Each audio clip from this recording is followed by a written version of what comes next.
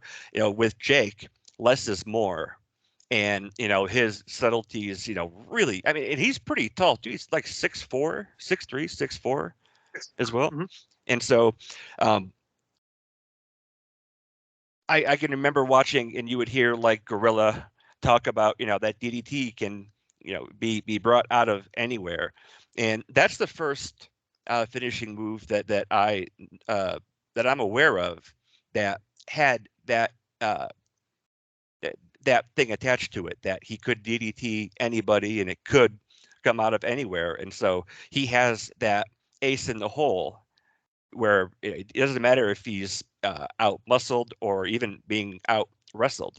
That it just gave him so much more in uh, what you could build a match to be with him and anybody.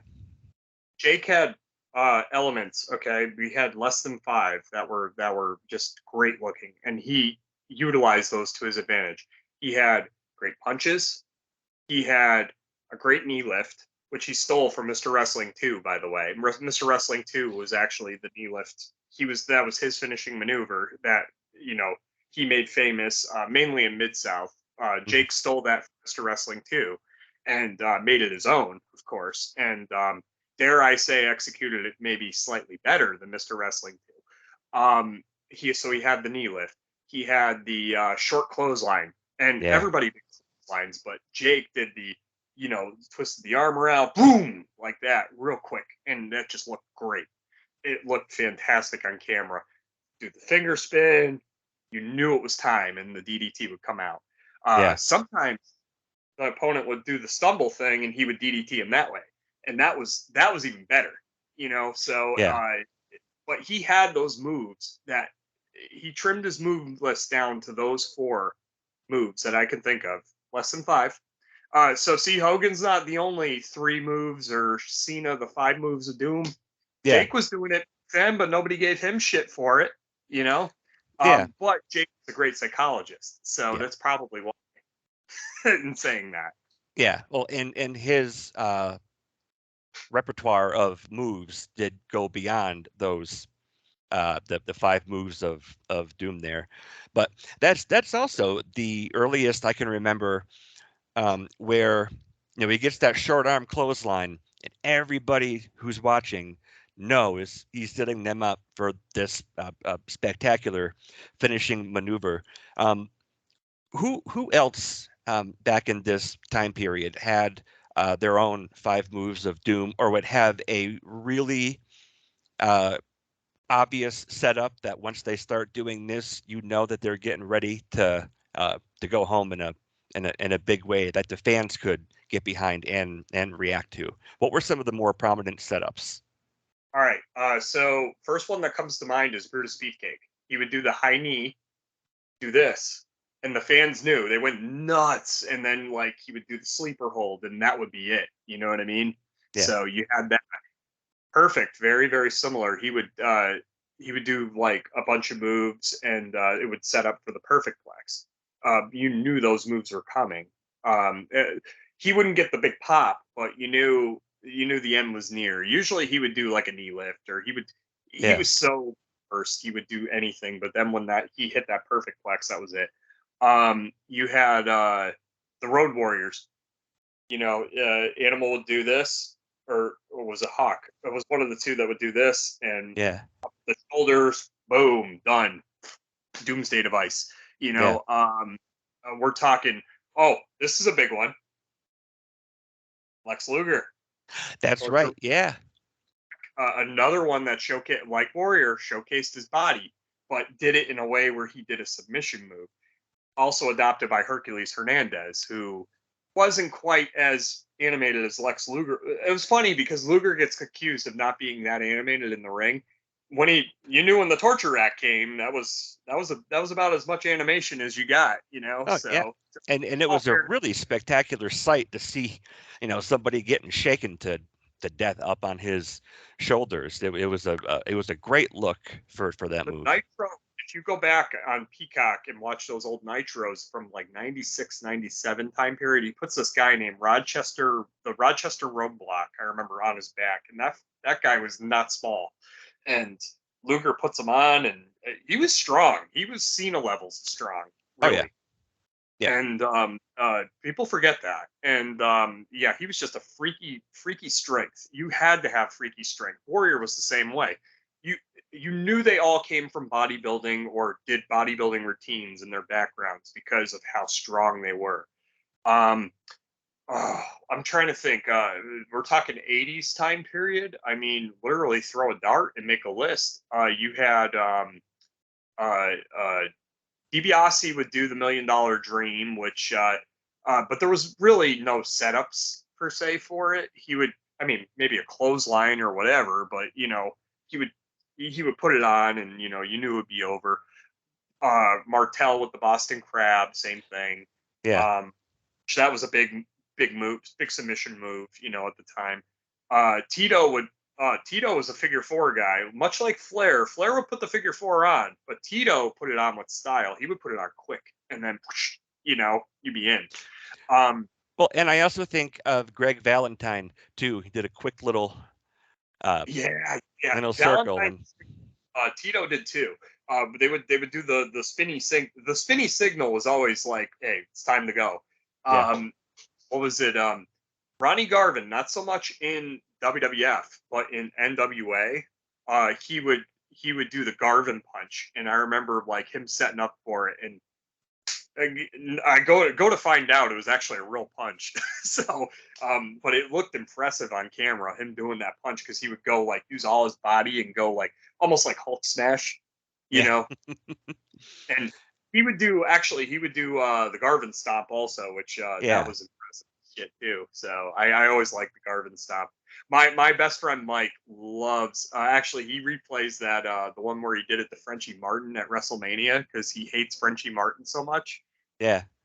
Which I don't See, know why he gives I don't know why he gives Frenchie Martin such the amount of headspace, but he hated Frenchie Martin so much. I remember he used to rewind that one part all the time, and Jesse Ventura on commentary. I've lost a lot of respect for Ronnie Garvin right now. well, and I was actually going to ask you about the Garvin stomp. Um, looking at it from today's lens of professional wrestling, like that, that's I don't know if that necessarily holds up today as it did back then, but it was a very unique signature move for him.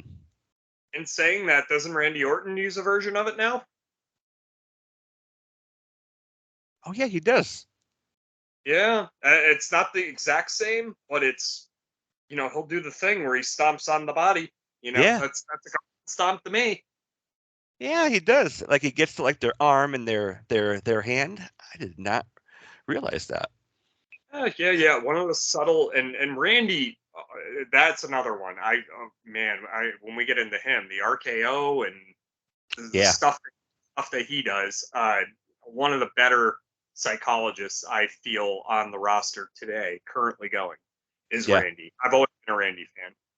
yeah. I, So I have my little notes here, and the RKO is listed on there as one of the uh, obviously one of the more spectacular kind of moves, but also I feel his version of it and how he wrestles um, almost single-handedly changed how wrestling finishers were applied and different things.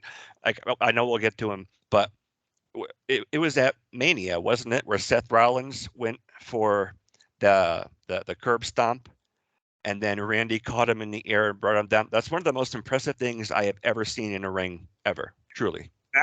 that's what I was going to interject with him is the grace that is put into that finishing maneuver, where it's just like Page's, where it was out of nowhere, but he does it with such fluidity. Where Page did it, it was out of nowhere, but it was more like it was almost like he stumbled into it, kind of thing. You know what I mean? Like clumsily. But Yeah, I know with Page, nothing was clumsily, meaning like he was a detail freak, to the core, still probably is. But with Randy, it was just so fluid, like so seamless, and that speaks to his talent because wow. Putting it on Rollins. Another one was I think he did one to Evan Bourne, Matt Seidel back in the day, and where he did Matt Seidel did his shooting star press where Randy got him, and I was just like, wow, that was cool. It took Matt yeah, Seidel too, but Randy, there was some timing into that, man, that just had to go, yeah, and great. yeah. Like I said, I know there's going to be a whole little block of Randy and the RKO coming up for my little list of notes here. when did when did we start to see a well, I was going to ask, when did finishing maneuvers start to become a permanent fixture? But a lot of the guys that you just talked about, their matches were uh, very well known for their finishers. Um, Yep. but when do we start to see a transition from leg drops and the gorilla press into uh, the sharpshooter and kind of more modern versions of submission holds and big knockout style moves? Probably as early as the late mid to late 80s. That's when really it started to become in fashion, on both sides, on both WCW side or NWA at the time and WWF. Um, you had, for example, the Midnight Express did a lot of tandem stuff where it was tandem maneuvers, which was real popular. And that is actually a throwback. The tandem thing is a throwback to early days of tag teaming, which and Cornette being the manager, of course, that's all implied into that. And but you had to have talented people like Bobby Eaton and Stan Lane, or Bobby and Dennis Condrey, executing those moves. Um, so you had that, and then you had, say, for example, you had even something as simple as like the one man gang where he would do like a 747, you know what I mean? Which is just a big splash, but or Bundy doing the avalanche, for example. Yeah, The big guys, but when you saw it, I mean, you're squashing somebody. So psychology, you're thinking to yourself, yeah, this 400-pound, 500-pound man just squashed me. I'm totally not going to get up from that, And yeah.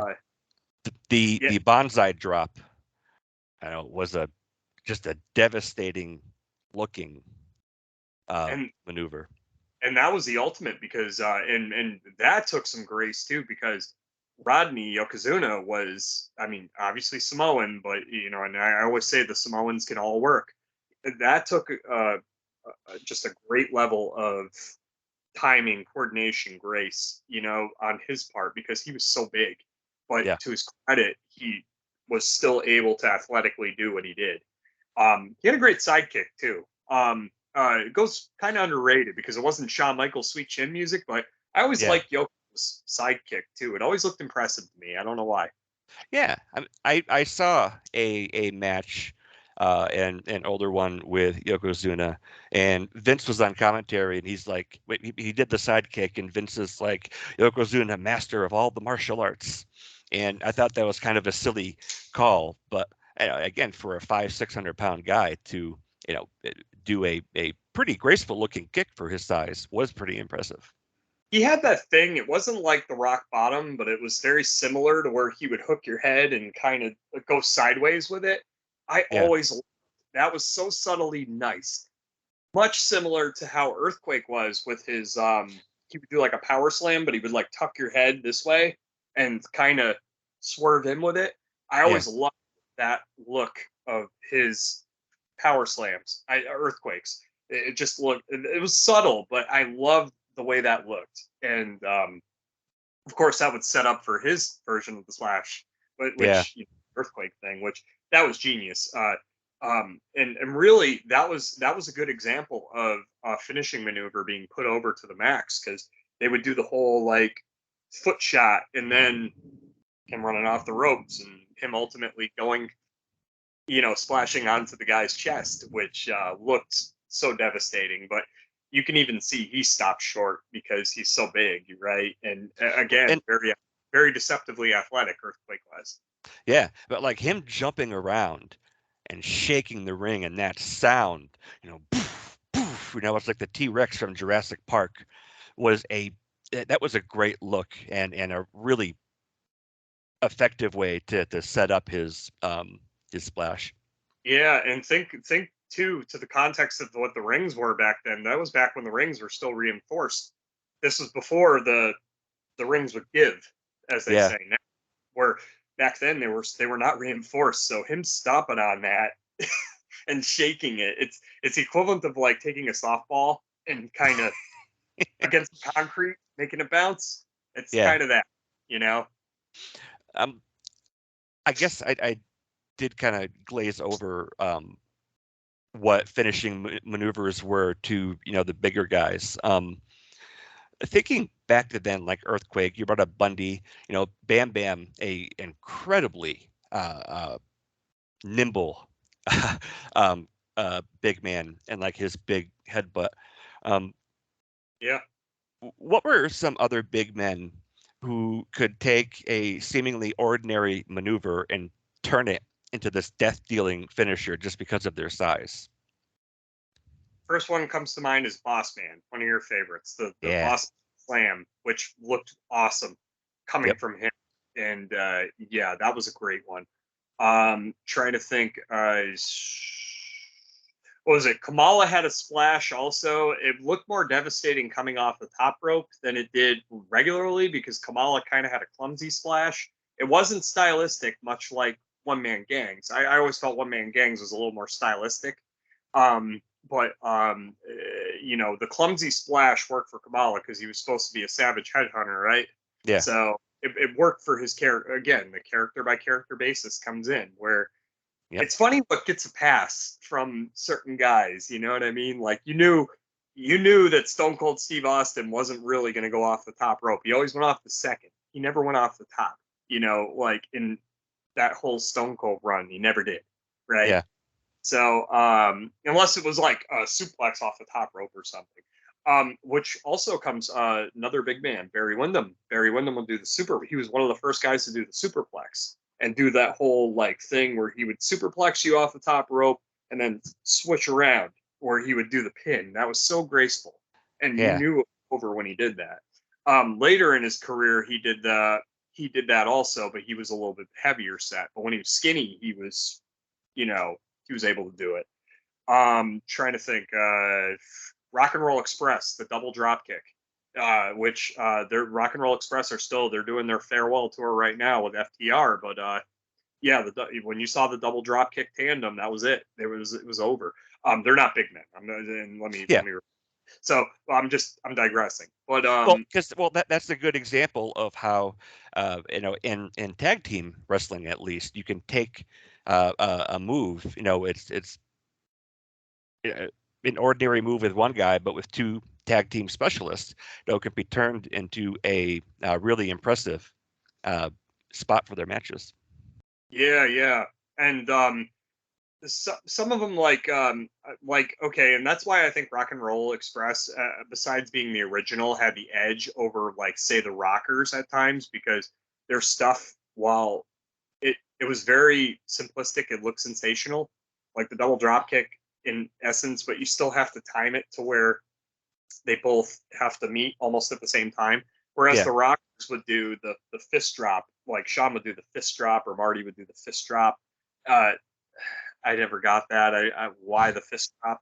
You know, thank God Shawn Michaels developed more moves in his repertoire that were more spectacular that he pulled out later. But yeah. back then, no. So Well, and demolition. What was it? You had X come off the top rope with the demolition destroyer there, where he yeah, would or was it no? Yeah, it yeah, was X. Yeah, because Smash would hold him with his knee. Yeah, yeah. And and then usually when their opponent collapsed over the knee, they would get a really big uh, flip coming there from the elbow that looked really cool. basically a lot like the Road Warriors, only a little lower. It was the same. It was the same effect. It was a guillotine kind of simulation where you're offing somebody's head. So Yeah, X clotheslining someone's head off here. You have X basically decapitating him this way. So it's the yeah. same thing, only one's up here, one's down here. I've It's never thought about that, but you're right. yeah. You really got to watch a lot of wrestling to analyze shit like that. Yeah. And Well, I've watched much. and I always thought that like the Heart Foundation's obviously I'm a little biased towards that, but I always thought their heart attack maneuver was really good because Brett would really kind of get their opponent's head like right in the crux of his arm Yeah, and drive him down. I thought that looked pretty cool. yeah, and unlike Dynamite Kids, because that's where he adapted that kind of style of clothesline from, was Dynamite, because that was his stock and trade. But he would just whip somebody and do the hooking clothesline, right? Yeah. Brett would do it with such grace where he wouldn't hurt anybody. Dynamite Kid, on the other hand, no, it was much like Ultimate Warrior. It was full bore. So Yeah. So, tag team wrestling is a great example of how you can do more with less. And then if you do have a lot of the really heavy guys turning a splash or gosh regular like the Boss Man Slam, like that was good because he was bigger. But you've talked a couple times about the grace of some of the guys when they do it. Boss Man catching him and just the way his opponent's body would kind of swing up on the way down was a really good look.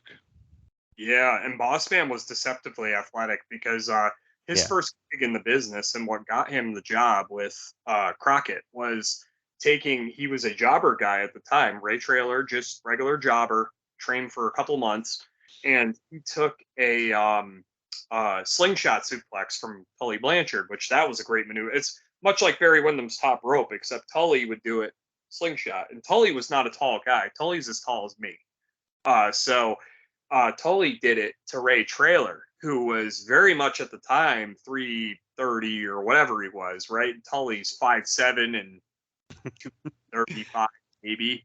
Yeah. So he did it, and again, you have to work together to make that slingshot suplex work because it can go horribly wrong, especially on those cable WCW ropes because they were made of cable, they weren't made of real rope.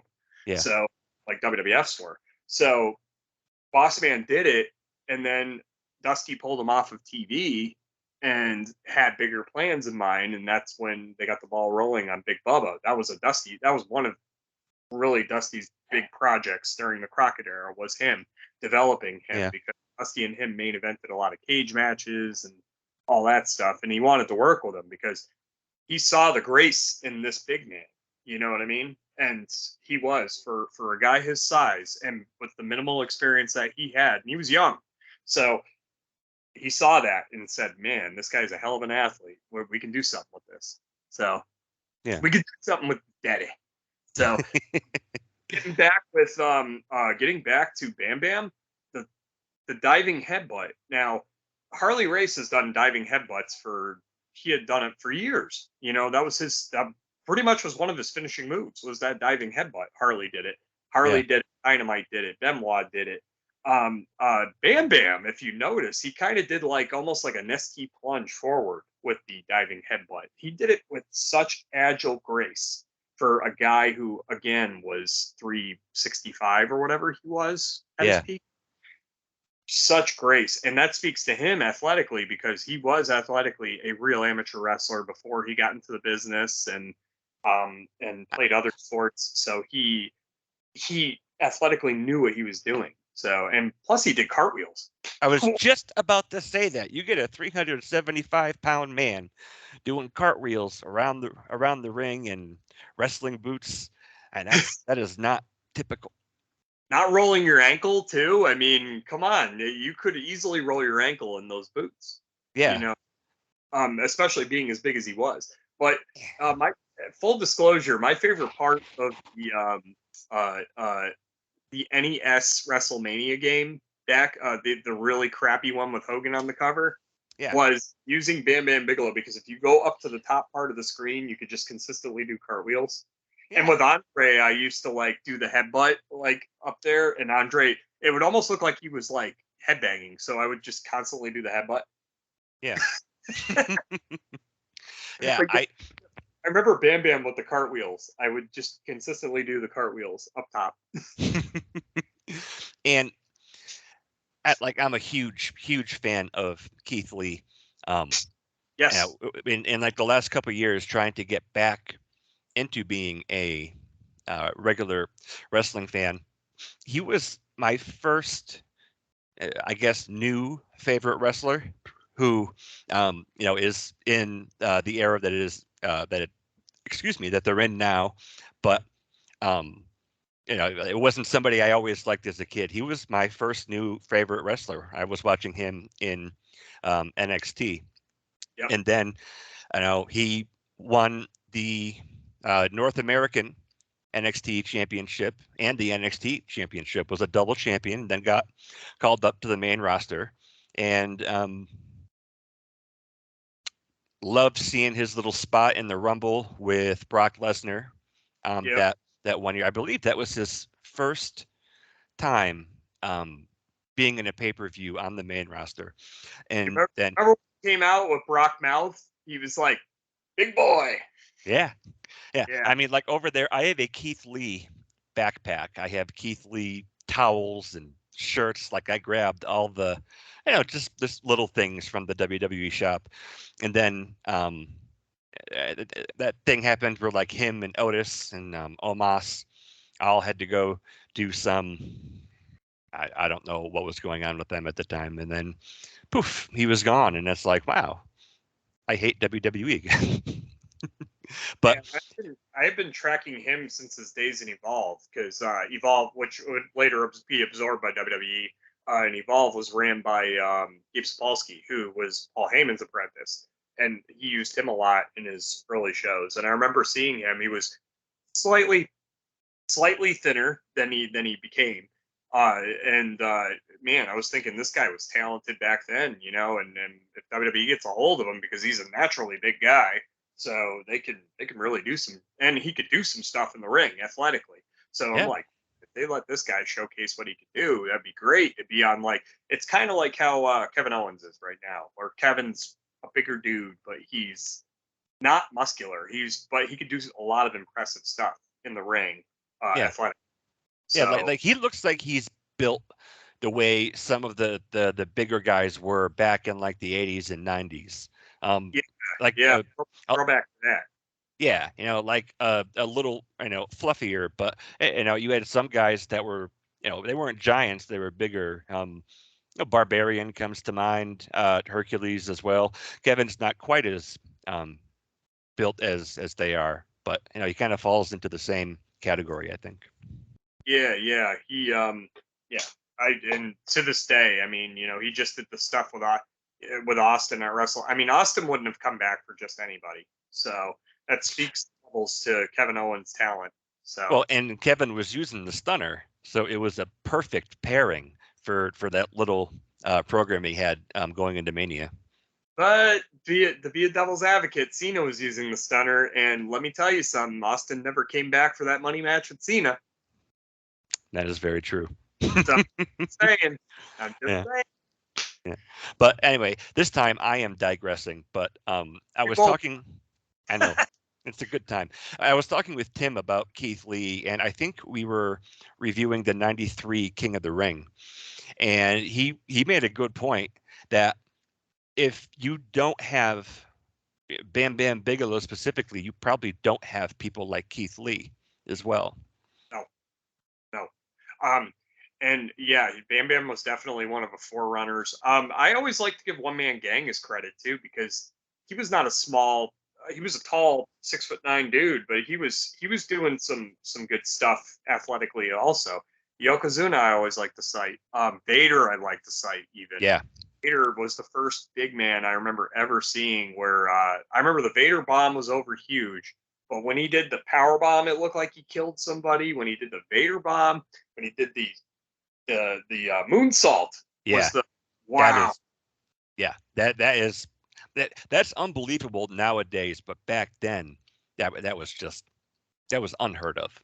He was doing cruiserweight style moves at that size, and again, Vader was a former NFL football player Yeah, on major teams, and he had the athleticism. And man, it's that moonsault. I remember, and then that inspired like somebody like Terry Funk to do the moonsault. Like at yeah.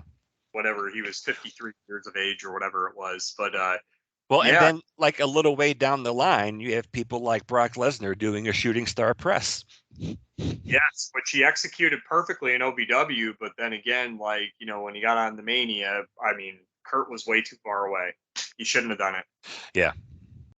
Yep. All right. But that was so weird because he went like right under him. It was like almost perfectly. He went right under him. Yeah. Uh, It was like,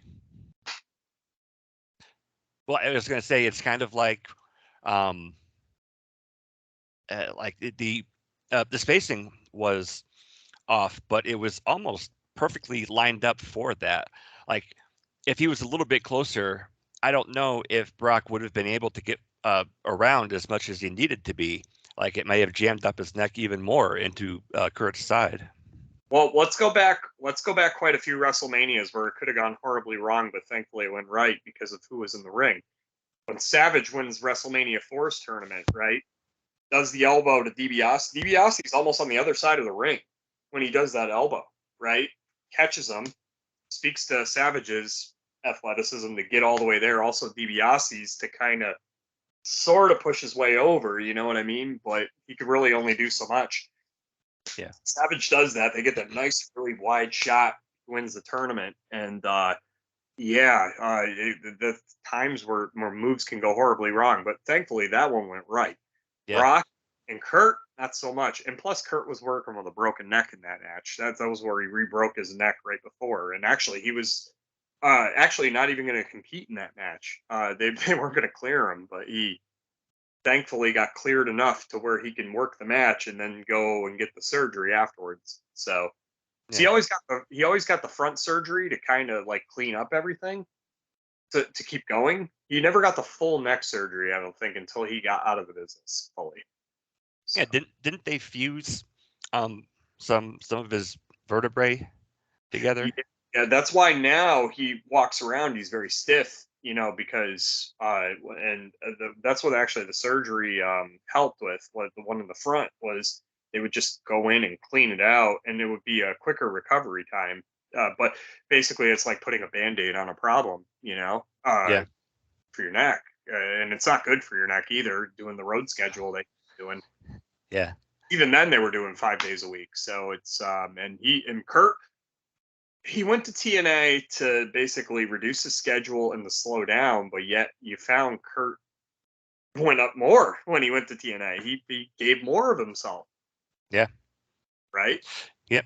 I when I was listening to him when he was on the Broken Skull sessions, and him and Austin were talking about, who some of the greatest of all time wrestlers are. They talked about how Kurt, in my opinion, he's in that group, but more widely, he really isn't. And he uh, contributed how he had left to go to TNA and then come back as part of the reason that he just doesn't quite tick all of the boxes to fall into that category. That was Kurt's opinion. Yeah. No, I see that's inaccurate, and I think that's Kurt being hard on himself because the amount that he contributed to TNA to put TNA on the map and to basically give his all for performances. It was the one thing I can agree with is the fact that not everybody saw all those great performances, but for the fans that did, Yeah. and because literally he was going every pay per view, every television, every house show, killing it every night, and killing himself in the process. Apparently with drugs and with booze and stuff. Yeah. So maybe that's why he's hard on himself. I could see Yeah. because it led him down that path. You know what I mean? But I think honestly, wrestling wise, I think he's being way too hard on himself. Oh, I 'Cause, completely agree with you. I don't think that he isn't one of, but whenever these conversations come up, taking a look at guys, from the late attitude or aggression era, he does get left out of a lot of the conversations. Again, I don't believe that is in any way, shape, or form a shortcoming on his part, but no, he's a top 10 in my bracket. And again, out of all the wrestlers you can pick from any era, Kurt being out of my top 10. I mean, that means anybody else, but for me, it speaks volumes because I am such a traditionalist in a lot of ways. yeah, But I also recognize that, man, there's nobody that could touch this guy at one point, mhm, and uh, I think very similar today. I think Randy Orton and AJ Styles are on that level for me, as far as just nobody can touch their performances, no matter what they do. Nobody can, even on their worst day, they're great. You know, yeah, and they both, well, AJ in particular, is at that stage in his career where he's starting to give back and help make and put over some of the younger guys on the roster. And I think that is that has to be like a really great feeling for him. Like AJ was Taker's last match. yep, Um, whether it was a little bit more produced than I would have liked, but you had COVID and everything. But to kind of be like, hey, I've done everything I want to do. I'm not ready to quit. And he's just so gracious with working with newer guys and um, putting them over. And that is, like you and I are both products of the golden era and the attitude era, where there yep, was a big problem where guys way past their prime who were not giving anything back and they were just taken from the younger guys. So um, yep. seeing AJ get to that point and choose to give back and help out is really cool for me.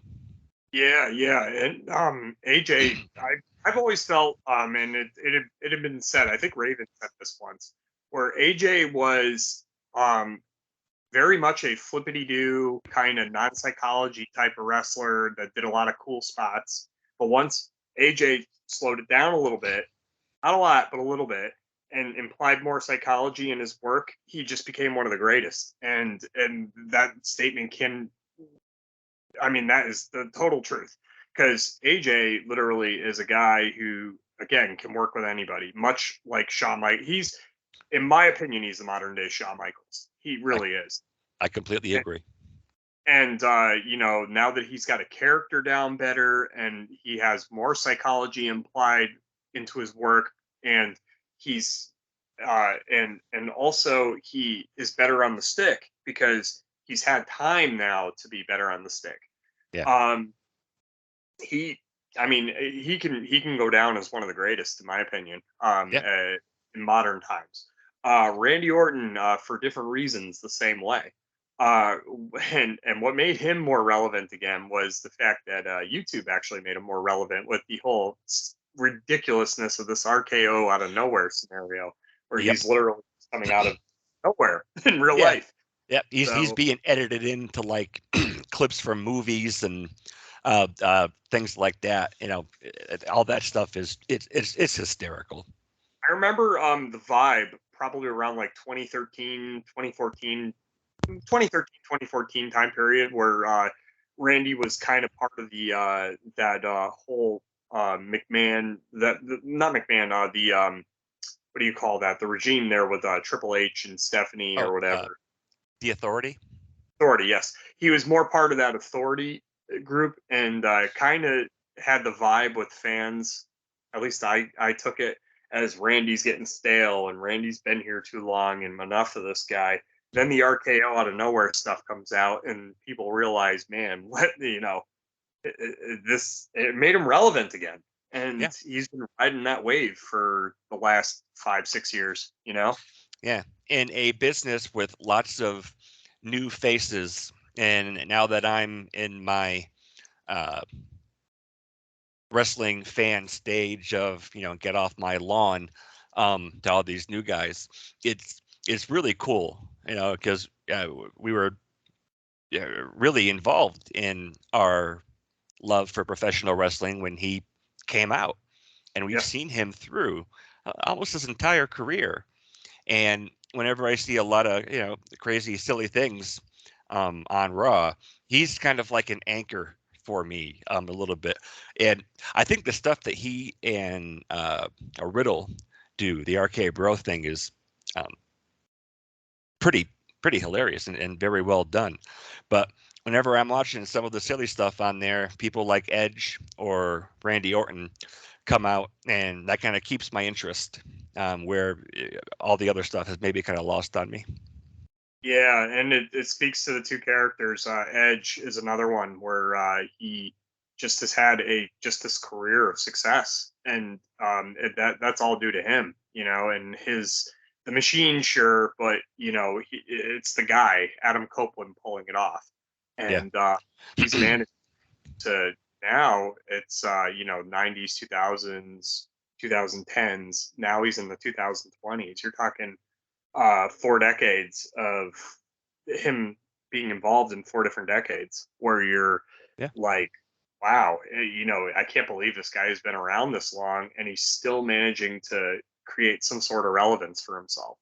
Yep. And yeah, and he's another guy. I mean, he has the Impaler DDT, which that is a great version of the DDT, and I like that one a lot. Because that's done with style. So Yeah. I like. Yeah. So circling back, that was a fun little side road we went down. When do we start to see matches that are determined more around like finishing moves, like an I Quit match? You have to make the person um, submit, and in other similar ways, like uh, a tables match. You have to put your opponent through a table to win, and so you can see guys who have the spear as one of their big moves in their repertoire. When do we start to see uh, finisher uh, centered matches? So really, when during the 90s when everything became so gimmick heavy, you needed something because pro wrestling's in a sense always going to be the same. You know what I mean? You got 2 guys in the ring, you got 4 guys in the ring, you got 6 guys in the ring, depending on what the match is. You got to add some stipulations, bro. So, not to pick on Yeah, Vince, but he was very gimmick heavy with his matches. Some landed, some a lot missed, but definitely a lot of gimmicks. So, all fairness to Vince.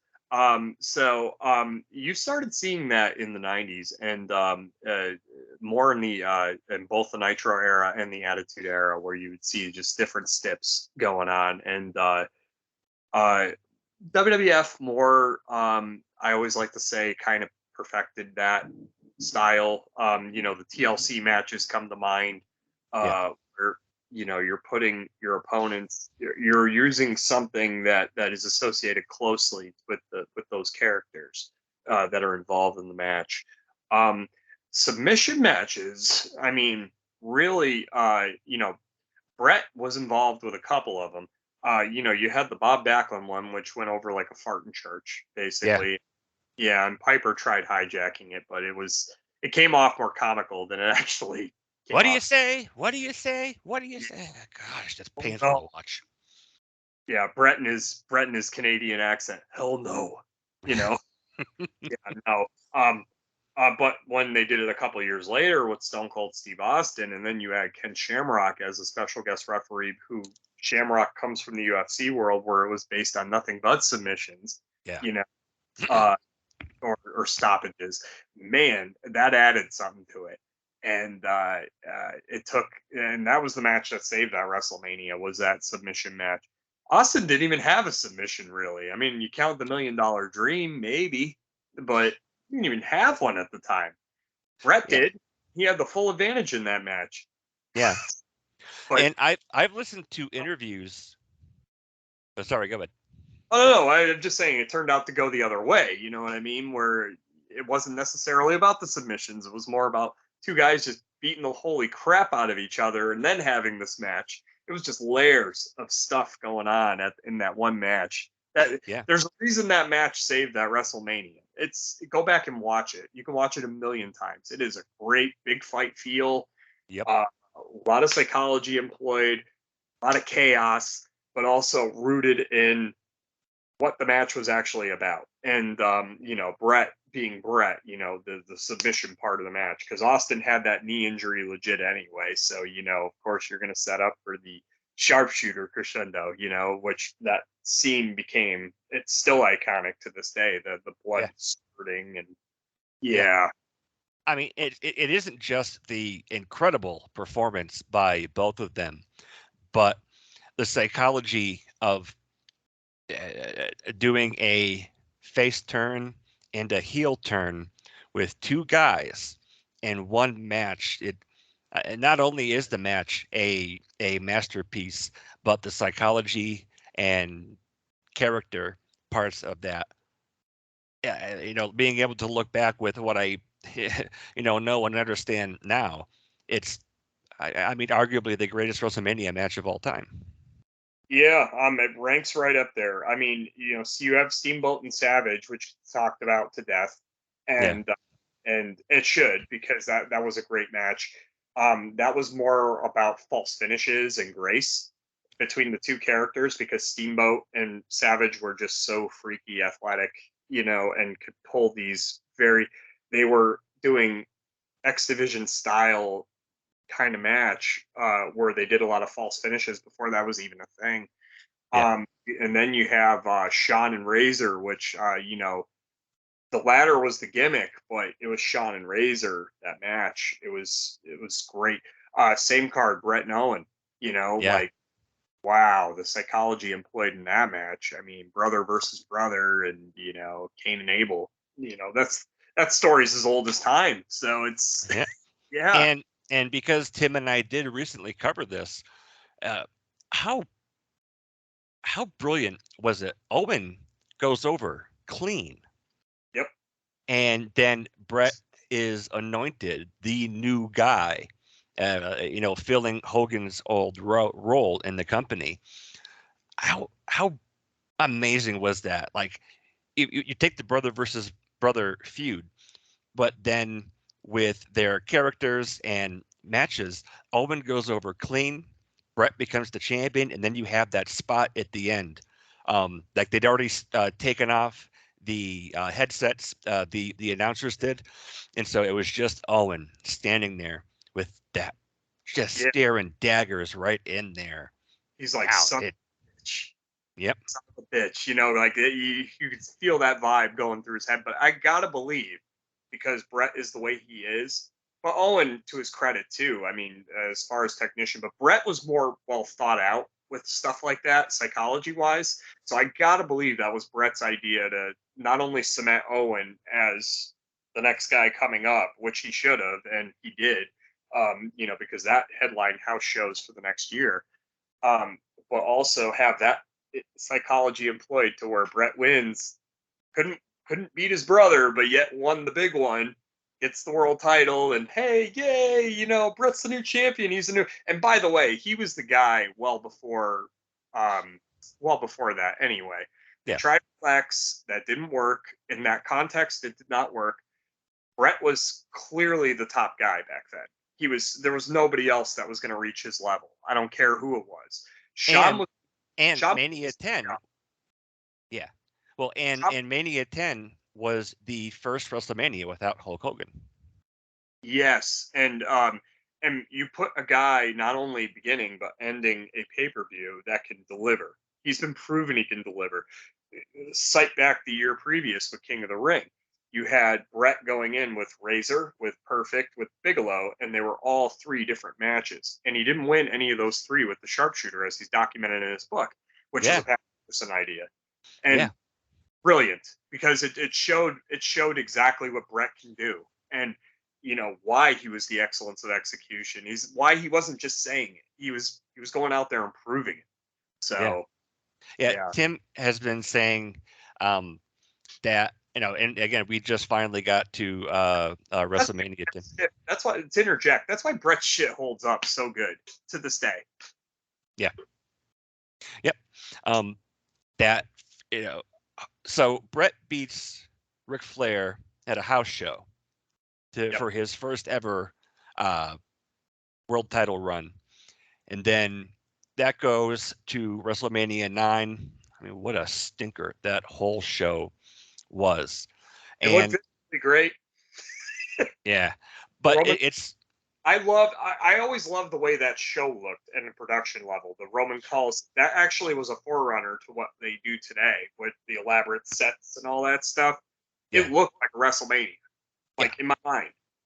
The show, however, Well, and it's like they had, things with Hogan, and that's kind of iffy. Ric Flair, he's there.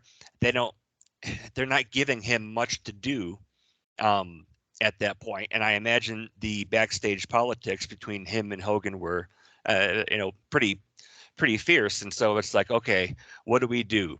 And it's like, here's Bret Hart. It's like, in case of emergency, break glass and give Bret the title and just let him kind of do anything. But it wasn't until Mania 10 where he was anointed. He was celebrated as that guy.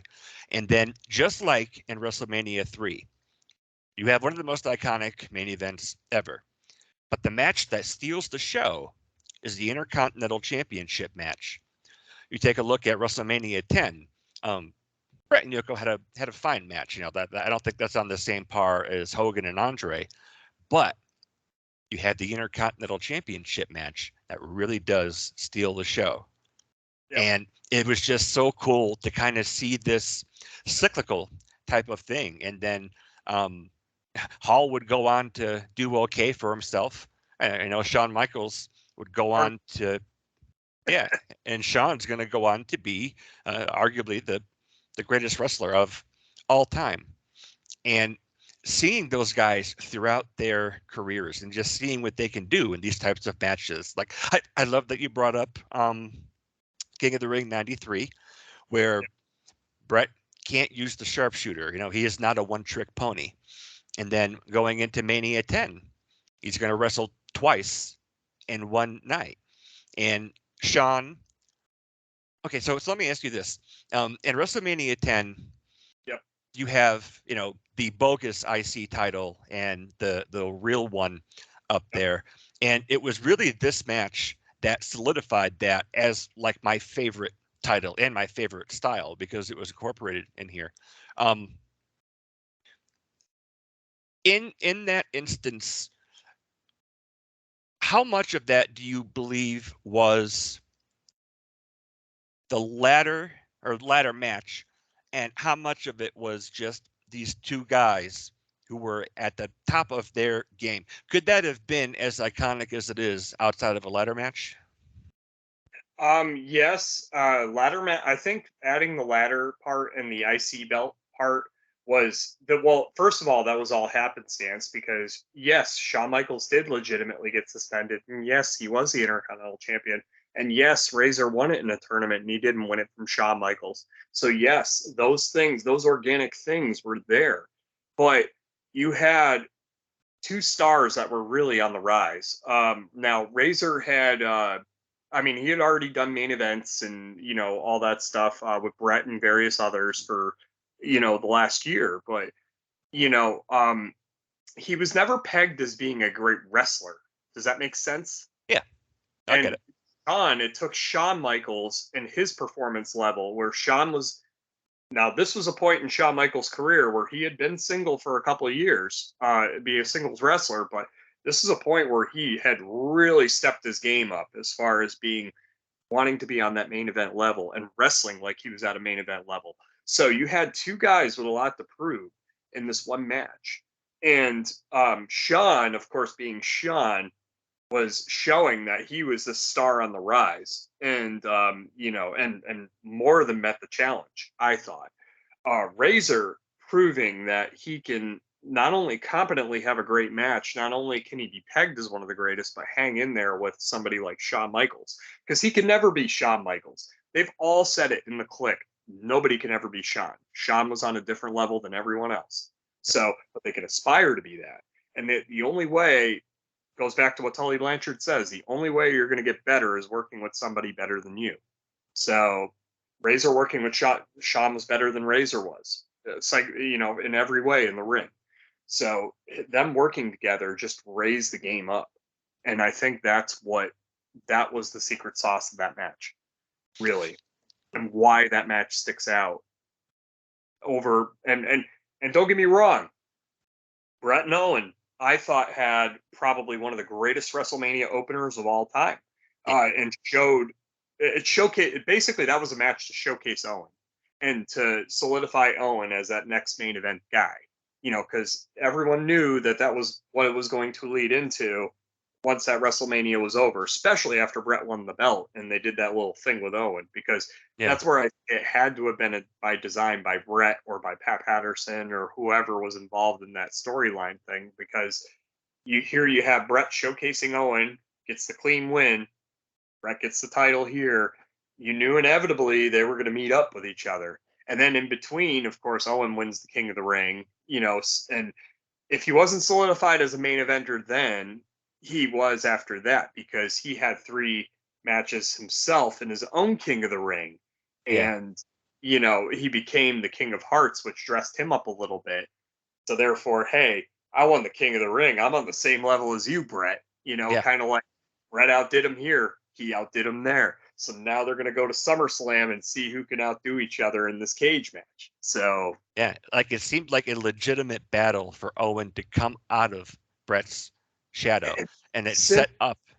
it's so simple psychology. It's literally everyone has that big brother or has a sibling in their family that maybe they do a little bit better than the other sibling. You know what I mean? And it's like then the one sibling, they basically play top this with everything in life. That is a story as old as time, man.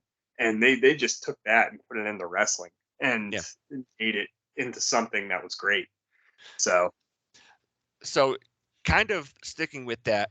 Um, so Brett and Sean had the first ladder match that was, um, that was for the IC title, right?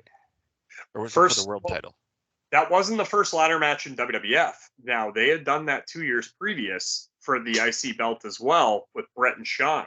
Yeah, Uh, yeah, that was basically just a taping, a primetime taping in Maine somewhere, right in Bangor, Maine, I think, or one of those, someplace in Maine. So yeah, they had the match, and it was kind of like a throwaway match for Coliseum Video. It didn't have the publicity like the one. The WrestleMania match had more of a publicity, and it also had more stakes involved. Yeah. So that's why that sticks out. And the ladder match, and to Brett's credit, and he's absolutely correct, it wasn't his match, but it was a match that was created in the Stampede territory. Yeah. Of course, they used like a regular house ladder to, to do their version of the ladder match there in Stampede, and it looked ridiculous. But yeah, Brett and Dynamite were doing those ladder matches back in like 79, 80, 81. Oh, back in Stampede. Yeah, and that's back when Dynamite was probably one of the best wrestlers in the world. Didn't gain that muscular frame like he would, but he was, already jacked up, and he was just back then he was a real human superball. He was just So, everywhere. I've also heard that had SummerSlam not gone over to Europe, that there was talks of Brett and Sean. I don't know if it would have been the main event then if it wasn't in England, but they were going to have a ladder match for the IC title. And part of the reason it got changed was, because they want to put Davey over in front of Europe. Is that accurate? I just want to make sure I get my facts I, straight. I've heard that same story, and that's the right call because Brett and Sean were working a house show program that spring and summer. So that's Doing the ladder match. yeah. That's 100% correct. I understand why they put Davey and Brett. Well, first of all, that solidified Brett as a main eventer right there. That match, he proved that he can main event just as good as anybody in that match. That was Yeah. more, and right, that was more his match. And he Davey, didn't need a ladder there. This is kind of where I'm going to. So going back with Sean and Razor at Mania 10 with the ladder match. The idea of needing a ladder because there are two Intercontinental Championships seems very organic in this storyline. So it wouldn't be like, hey, these guys are great. They're going to have a great match, but here's a coal miner's glove just for no reason whatsoever. And so you have, because they need to go up, and that's how you can incorporate two championship belts in one match. If you don't have that funny little set of circumstances, what does that what happens in that match otherwise? Like, kind of going back to my original question, did they need um, a gimmick, for lack of a better term, to be able to have the match that they did, and again have the Intercontinental Championship match steal the show? yeah, I think they did. Just for that case, again, it goes back to case by case basis. I think they did because that just again that added to it. Yeah, Um, the other stuff that happened in the ring. Well, actually, the ladder and the fact that the belts were up there was organic and a bonus, but it was all whatever like it was the two performers in the ring showing you things and you know trying to again like Sean was wrestling up here, Razor was trying to catch up to Sean, yeah, so it was it had to they had to have the ladder in that match. I don't think anybody would talk about it if the ladder wasn't in the match. Um, and they both used it to like as part of the match. So it's yeah, but and and for Wembley's purposes with Brett and well later it would become Bulldog. Yeah, Brett didn't need a ladder because Brett can go out there. He was just doing basically what he had done his whole singles career up to that point. He was going out there and just proving that his wrestling sold. yeah, So like, but he was proving that he can wrestle on a higher level. And you notice like Brett brought it that night with Davey. And brought the best out of Davey because Davey was not in a great state and then yeah, in the period before the match. So yeah. I read that in Brett's book. yeah, I'm fucked. He forgets all the spots in the match, and Brett had to carry him, and that's why he says that's his match, and he's right. He's 100% right on that. Yeah, But even with Davey saying he's fucked, he's still Davey was still a great athletic wrestler absolutely. Yeah, and could hold his own. He just had to be in that case. He just had to be led. Yeah. So, and thankfully, he had one of the greatest ring generals, leaders in the ring. You know, Yeah. I think that there were so many things like going back to 94. The Royal Rumble did a great job of putting on a card, but laying so much foundation to lead into and build up the matches and the card for WrestleMania 10. yep. And I think, like with Shawn and Razor, arguably the greatest WrestleMania match of all time. It really is. But the look of two title belts and needing a ladder, nothing in that was forced. It really was kind of like the stars aligned for each of them to come out and get all their, get all their shit in, but go well above and beyond and like through the window and out the door of what any other match, or if there was like anybody else being put in that match. Like I was just trying to think of, because I have seen the Bret and Shawn ladder match. It was a great match, but all of this stuff. So Shawn had there's two IC belts, so you need a ladder to get up there, and it was just one of those instances where right place, right time, and that is cemented in all of wrestling history as um uh, like I'm not saying that they like my original question was, did they need the ladder, and that really isn't like I think the best question, but um there was a stage set for them and they came out and whatever it was that they were going to do, if they didn't have the ladder, I don't know, it was like I said, the stars kind of aligned, and people Yeah. like Shawn and Bret, who were on their way up, and Razor at the time too, could show up and make that work. And I don't necessarily think that there's anybody wrestling today that kind of sticks out in my mind, especially with how ham-fisted all the storylines are right now. That Yeah. I don't think there are two guys that exist or a match that could exist where we could see that kind of magic in a match. No, and and to speak of Shawn, in later installments of Mania, I mean, the last Mania match I was really invested in of Shawn's was him and Undertaker the first time they met, where nobody expected him to go 45 minutes and do all the shit that they did. But man, that was a great. That took away from the main event because, well, because A, nobody expected it, and B, like, because the first time the match was a throwaway, basically.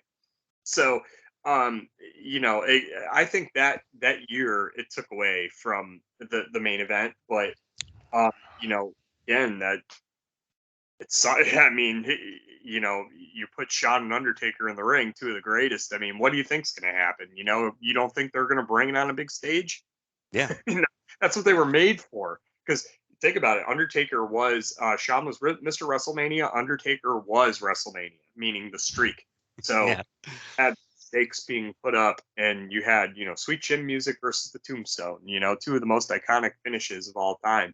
And man, all the false finishes in that match were very Steamboat and Savage esque, as we just talked about. Only with yeah, those two, and we're talking this isn't 1997 Shawn and Undertaker. This is 2009 or 2000, yeah, 2009 Shawn Michaels and Undertaker. So yeah, so seasoned vets, and I think they just did that honestly to prove it within themselves. I don't think they did it for any other reason. But as a fan, I was glad to see it. That was a highlight that year. yeah. So So I think that's a great segue back into our topic today. um, we start to see instances where there are these finishing moves that have been cultivated and are being used. And when do we start to see people kicking out of very established finishing maneuvers And when did they start to do that, especially at Mania? Um, but what effect did that have on the business as a whole, with essentially watering down people's finishers?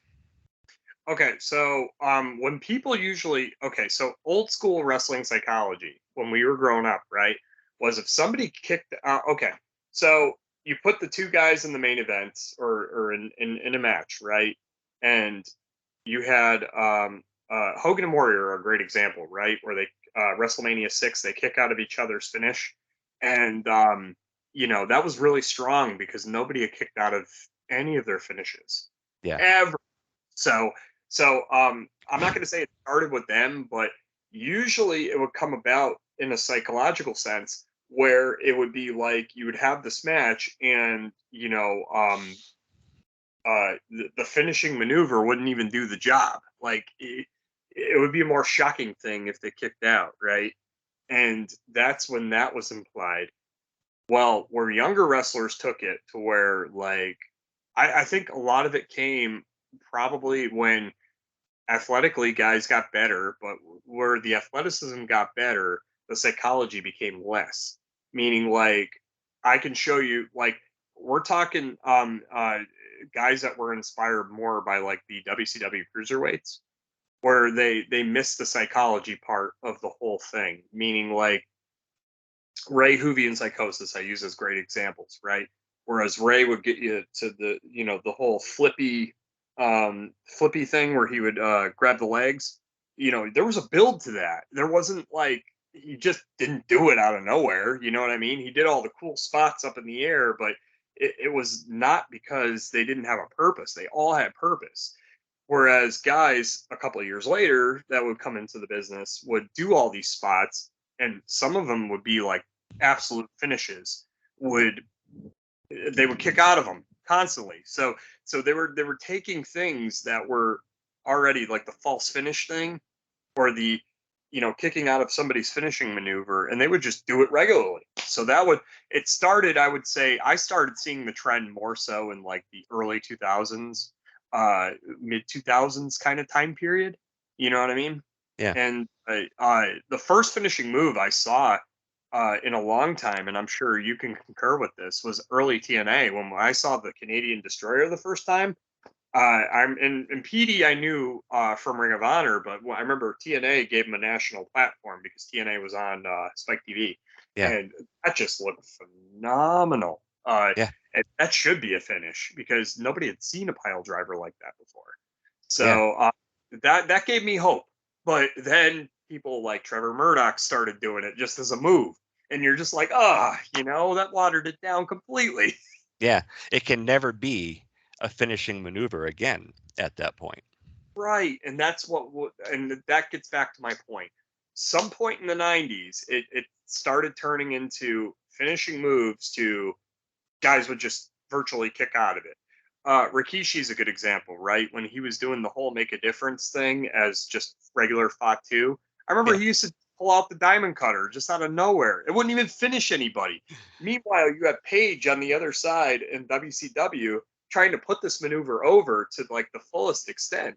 And to be fair to Paige, even before that, it was Johnny Ace creation over in All Japan when Johnny Ace was the big singles wrestler over there because it was called the Ace Crusher back then. so Where he was the innovator of the he diamond was getting, cutter. yes, John Laurinaitis, senior vice president of talent relations there. Yes, it was that guy.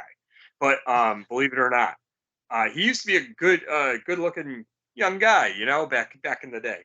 But anyway, yeah, he created it. Where Page modified it was William Regal helped them out with they call that the cravat, and to hook them Yeah, basically. Which if you're going to go to anybody about hooking anybody, Regal's the best guy, right? yep, At least in that time period. So that's where Page modified it, and he was trying real hard to put that over. And actually, when Triple H came in, some of his first Raw matches, he was using the diamond cutter, and Page had to actually call him and ask him to stop using the maneuver in effort. But Trips tried using it as a finish, This is first Hunter Hearst Helmsley like first Raw appearances. He used Oh, it a couple. Yep. that he used the diamond cutter. Yes. The same exact diamond cutter that Paige was doing on the other side. Rikishi kind of would do it a little sloppier, almost like a stunner diamond cutter kind of sloppy kind of way. Still look great, but Yeah. it wouldn't even be a finish. It would they more built it up as like kind of like a front bulldog, basically. Was it intentional that they were trying to water it down because it was being used in the other promotion? No, well, I mean, I could see them doing it out of spite, but really, not really. I don't think that it was that way at all. I just think, well, in Triple H's circumstance, him and Paige were both trained at the same time. They were both going to the power plant, so that's how that came about. Gotcha. Rikishi, I think, just maybe just did it just to be maybe did it out of boredom or whatever. But again, it goes back to the Samoans being just athletic and pulling out crazy moves, you know. Yeah. So maybe it was coincidence. But Yeah. I know with Triple H, it was not coincidence. It was intentional because they were both, him and Paige were both being trained at the same time in the same classes, along with Paul White Big Show. So, Yeah. which never got to as far as big men, but and big men that could do a lot of cool shit. Yeah. So, but yeah, So we're looking at like late 90s where things that have been traditionally known as a finishing maneuver are being pulled out instead of, a finish just as a spot to yes, kind of get over in the match. yeah, because I mean, even so, when Hogan was doing his big Hollywood Hogan run, people would kick out of the fucking leg drop all the time. Oh, and the leg drop was it back when we were kids. It was saw the leg drop. That was it. Yeah. Savage's elbow, same thing. People were kicking out of that. Well, Flair never really beat anybody with the figure. I mean, maybe a couple guys with the figure four, but Flair was never really known for the beating people with the figure four per se. Yeah. So But like taking a look at the direction that the business was going in, um, I know Hogan's leg drop is sacred, but at the same time, when you have guys coming up with the Canadian Destroyer, I don't. I think it's time for moves like the leg drop, or I love Randy, but an elbow drop or the gorilla press kind of need to go the way of, hey, this doesn't fly anymore. It's and a different age.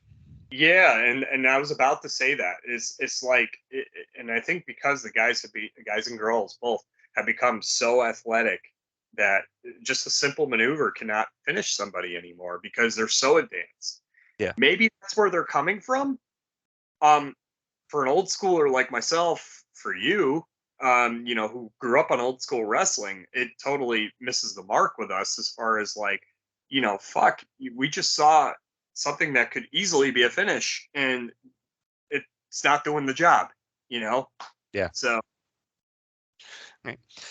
I know Jim Cornette has spoken at lengths about the DDT and the super kick in particular, um, that are they really can't be used as a finisher unless it was Shawn Michaels.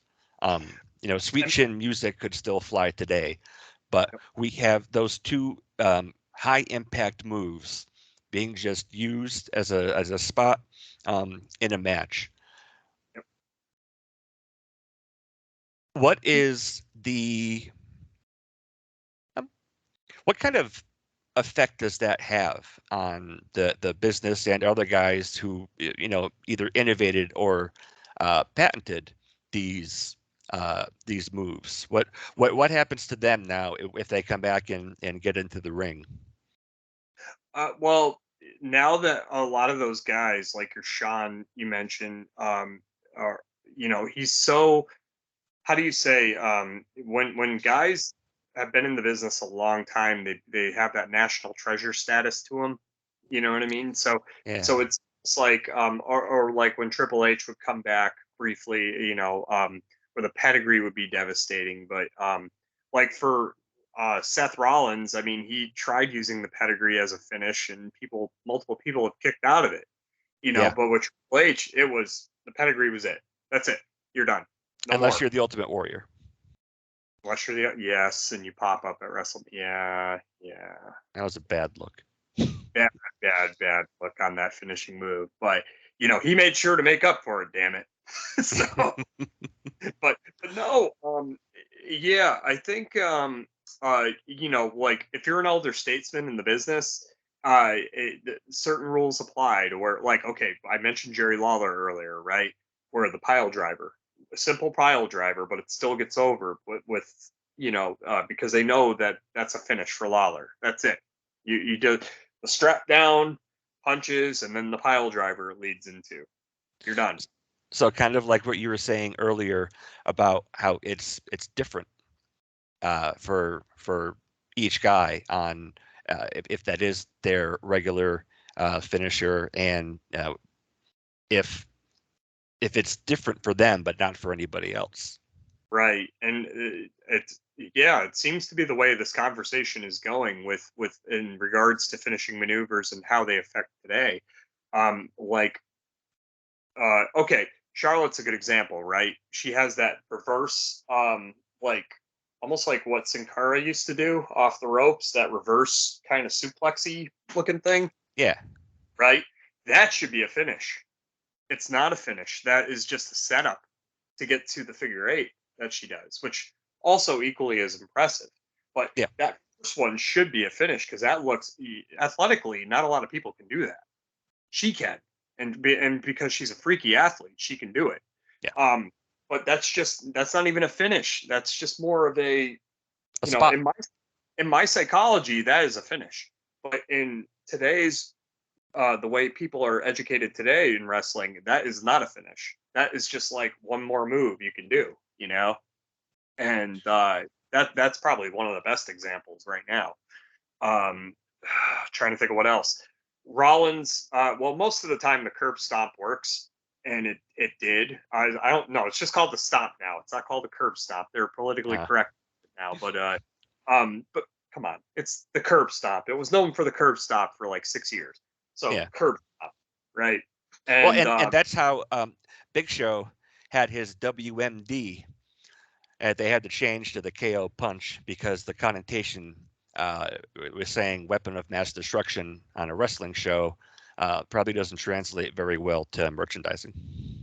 yeah, he had shirts made too that said WMD with camouflage. I remember, Yeah. and they were really trying to market that, and then they changed it. So they must have got a complaint. But Yeah. yeah, but he had a couple different. He's a good example too. He had a couple different, and I used to like his. He used to do the what was it, the what Hurricane Helms would do, what was it, the final cut, Big Show would call it, where he would take you and kind of pivot, and it kind of hit you over. It was like, you Oh know yeah. yeah, Yeah. final cut they would call it on him. With Shane Helms, it was actually a Shane Helms move. But he had that. He had the choke slam, of course, because every big man has to choke slam for some reason in WWE, whatever, or WCW. Every big man has to do a choke slam, right? So he had that. I remember he pinned a couple guys with a standing drop kick off the top rope, which was That that was in was WCW, right? yeah, that was Yeah. impressive shit. I remember he did it when he was skinny, and he did it when he was fat. Mm. So yeah, and he could execute it both ways, both times. So he didn't pull it out often, but when he did it, it was cool looking. Also but the punch was the thing that put him over the top. Where that thing, I mean, come on, that fist coming Yeah. at you, that's gonna knock anybody out in a real scenario. But you know what? He put that over, and you believed it because that big His hands hit. fist is as big as your head. Yeah, yeah, yeah, yeah. So that was very believable. You didn't see a lot of guys kicking out of that one. Yeah. So Kind of staying around this same time period, WrestleMania, from my point of view, starts to be, uh, you have these big match feel, events, and then WrestleMania is the Super Bowl of wrestling, and so now every year at WrestleMania, If the Taker is wrestling, he'll have to do at least 4 tombstones. If Brock Lesnar is wrestling, it'll have to be 7 F5s. And that seems to be the grand stage where uh, kicking out of people's finishers is a way to try to build up heat for the guys in the ring. Um, what are some of the more notable instances where we've seen people kick out of finishers and that just blows everybody's mind? It's like, wow, how was this able to happen? In recent WrestleMania times, you're talking? Well, in like the last 15 years, like the end of aggression moving into like the reality PG era. Okay, so oh, let's see. I can cite WrestleMania 21, Shawn Michaels being the culprit again, where he getting the ankle lock and he kind of does like a roll with Kurt Angle.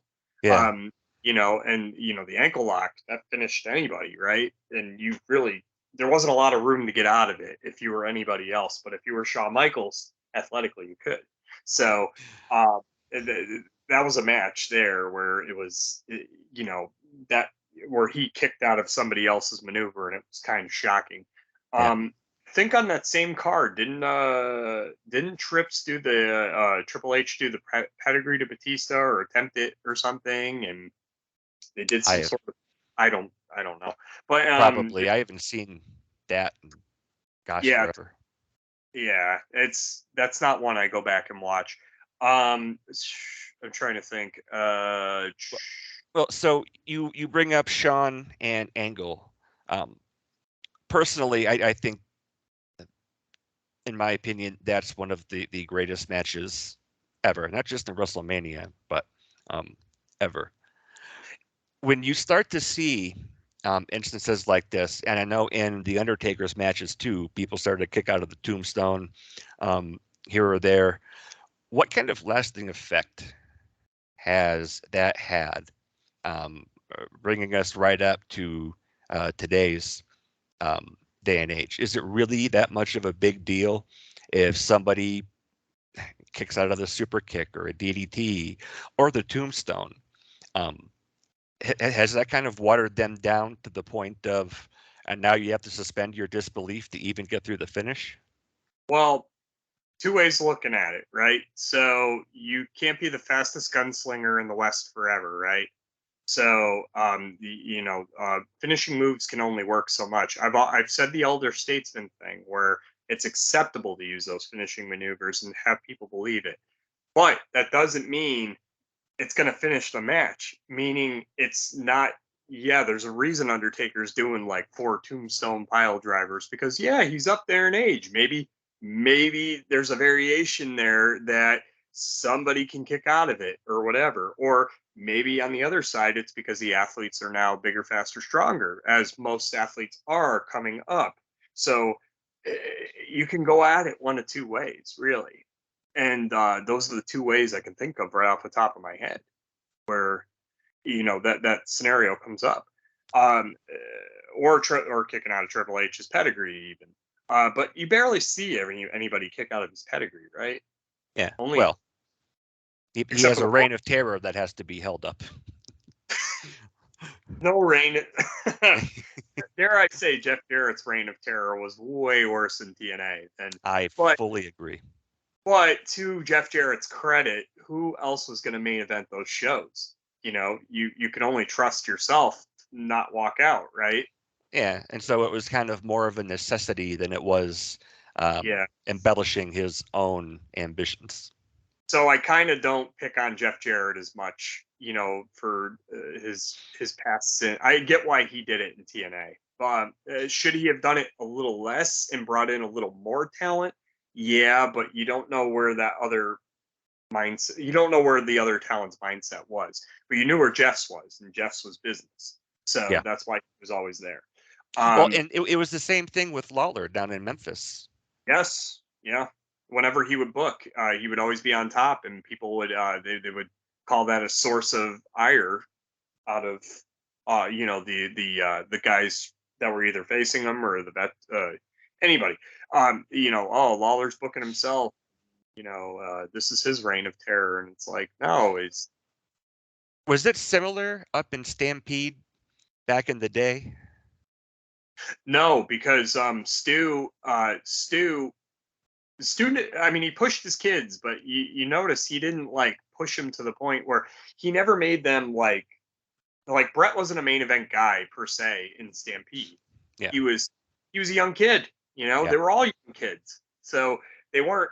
It wasn't like how the Von Erichs were in Texas, where they were young kids, but they were in main events. Uh, Stampede, it was more they had their established main events, and usually that revolved around like Archie Goldie, the Stomper, or Bad News Allen, or Junkyard Dog was up there, or Jake was up there for a piece. Like they would always bring main event guys. They would work programs with the kids, but they wouldn't like it wouldn't be main events for long. They would break off. Like Brett and Dynamite would do their thing on the yeah, undercard, for example, or Dynamite and somebody on top would do something. Like it was a little different psychology wise. yeah, Um, Texas was different because you had Kerry in a lot of main events. You had Mike, or no, not Mike, Kevin in a lot of main events, and David in a lot of main events but in all fairness, they can hold their end in the main events. So, because they were competent wrestlers and they were tough kids. yeah. So, but that was more so to do with Fritz pushing them than, like up in Stampede where it was like, okay, all the hearts had a purpose. It was like maybe Brett was in the main event one week, but maybe he was wrestling somewhere else the next week. You know, Yeah. Stu Um, Stu was a bona fide main eventer. And because he got over in New York, and it was one of those instances where like the Dumont Network back in the '50s, where they would have television. So yeah. and all those stars became stars, and then they all went home to their territories and became main event. Like they bought in and became like the bona fide main event guys. So it was a little of the same with that with Stu, where he became a big star somewhere else and he went home and de facto became the main event guy. So who was right in the promo from the King of the Ring '93? Hennig said that his dad beat Brett's dad, and Brett said that Stu went over. Which one of them uh right? Well, Brett was wrong and so was Perfect. Well, no, Perfect was right because he said your dad never beat my dad because he's right because they never had a match. So, Ah, that is one of my all-time favorite promos. yeah, and Mean Gene stirring the shit. So Yeah. yeah, yeah. All right. So, have there ever been finishing maneuvers that were uh, popularly banned from being used? Like they used to have to try to put the brace over Lex's cybernetic forearm, um, Which is or real. yeah. But have there ever been finishers that were banned either in kayfabe or in reality that are notable? Well, the big one is any pile driver of any kind in WWFE because what happened to Steve Austin in the match with Owen Hart, um, which some debate, some say it was an accident, some say it was purpose. I I don't couldn't. think it was on. I don't. I don't could have been purpose. I just think it was a lapse in judgment and whatever at the time, But uh, yeah, but almost immediately it got banned because the golden goose almost got killed. So legitimately, so of course they're gonna ban it. Um, trying to think, the curb stomp was banned for a while. Seth Rollins for the negative connotations more so than the execution of the maneuver because Yeah. it's a relatively safe move. It's just the way he does it. Buckle bomb was banned for a little bit too after Yeah. with the same guy as because he did it to Sting and basically Sting couldn't finish the match. Yeah. So that was banned for a while, and that went to include like people like Kevin Owens or anybody else who used the buckle bomb or whatever. Trying to think. banned moves. They would ban. Okay, so they would ban moves and then okay, so back in the day I remember they did this with like a sleeper hold, I think, where it was like choke or whatever, the Hmm. way guys would execute it. I remember they had in Crockett they had Dusty be taught. It was called the Weaver lock because Johnny Weaver did a version of the sleeper hold, and because Dusty was taught the Weaver lock the right way, and like he was able to put opponents out, and JJ Dillon was trying to stop Dusty because he was trying to say it was a chokehold. It was illegal to use that move or whatever. You know what I mean? And so So they're just trying to create heat around. right, Yeah. right. So I can remember that happening. Um, what was it? Much the same. It was a, there was one that just popped in my head where it was like it was a choke. It was a choke. Uh, The I kata could hajime. yes. Exactly. So when he got to WWFE, right, it was more implied that that was a chokehold. Whereas in ECW, anything went, so it didn't fucking matter if it was a chokehold there, you Yeah. know. So he would get called on it all the time for it being a quote unquote choke. So Yeah. yes, All right. Um, what are some more notable instances where uh, people have stolen other people's finishers or they've worked it um, uh, into kayfabe mostly, where it was an on-screen thing where one person was doing somebody else's finisher, or like in a match where they would use the other person's finisher on them. Um, besides Montreal. yeah. Okay, so in more recent times, I can cite a couple.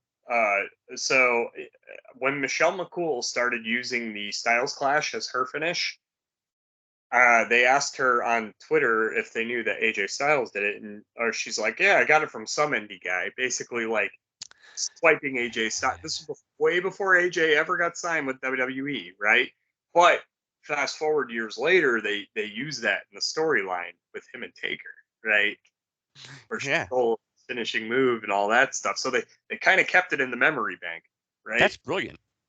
Brilliant, brilliant, and that speaks to both of Undertaker and AJ's psychology of the whole thing and all that. But then you had Owens with the stunner, Austin with the stunner, or Owens with the stunner, and sorry, it was Cena with the stunner. So they stole it from Austin, and then Austin kind of he didn't get heated over it, but you could tell there was kind of I think he said something along the lines that I'm paraphrasing about proper usage of the stunner, which fucking made me hilariously laugh because we know Steve Austin. He never properly completely did the stunner. I mean, sometimes it looks sloppy as shit. But yeah, that was funny. Uh, Yeah, so but in the case of Owens, he they again they used that because from the very first day Owens did it, they would compare and contrast. They meaning the fans. Um, Scorpion Deathlock and the Sharpshooter is a big one. yeah. Um, but Sting was definitely using it first, way before anybody else. But then again, Ronnie Garvin used it too, if you remember, as one of his finishes in WWF. But they called it the reverse figure four back I then did because not know that. Valentine he used the sharpshooter, but they called it reverse figure four. Well, and uh, was that when they were having that little feud over who did the figure four better? And then they Yeah, had like the shin pad, so it was the battle of the figure four. Jammer, yes. Yeah. Yep. Um, Remember this? Ronnie Garvin doing this at the Royal Rumble. Yeah. yeah. I sent my friend Mike that GIF. Like, still, we laugh about that. And Yeah. what the submission? That was another example. They were putting over submissions in that match, and nobody gave a crap in that Royal Rumble. And but as a fan, I like that match because they were literally Ronnie and Greg Style was beat the crap out of their opponent with physical moves like they did. Yeah. So as a wrestling fan, it was cool, but as a casual fan, it probably made no sense. So Well, and I can't remember that which Royal Rumble was it where I can't remember. Like somebody put like the figure four on somebody, like they were using a submission hold in the middle of the Rumble match.